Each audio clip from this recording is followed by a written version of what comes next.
Hello po mga ka-tutoring! Ngayon po, meron po akong nakausap na nanay. Kwentuhan tayo. May nakausap akong nanay kanina at naging positive yung pagtuturo ko dun sa anak niya. Sabi ko po kasi sa kanya, ma'am, tutukan po natin sa reading. Dahil kinder yan, ang grade 1 na assessment or grade 1, pag nag-enroll, kailangan marunong kang pumantig.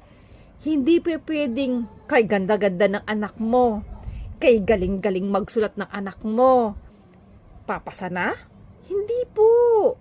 Kailangan marinig po ng teacher ang pagbabasa ng bata. At mismong bata, hindi po tuturuan ng nanay kapag ka nasa enrollment. Kaya kailangan utak ng bata ang gagana. Kaya remind po yung mga batang hindi pa kayang magbasa or may anak na hindi pa kayang magbasa, tawag po kayo sa akin, message po kayo sa akin, baka po matulungan ko kayo.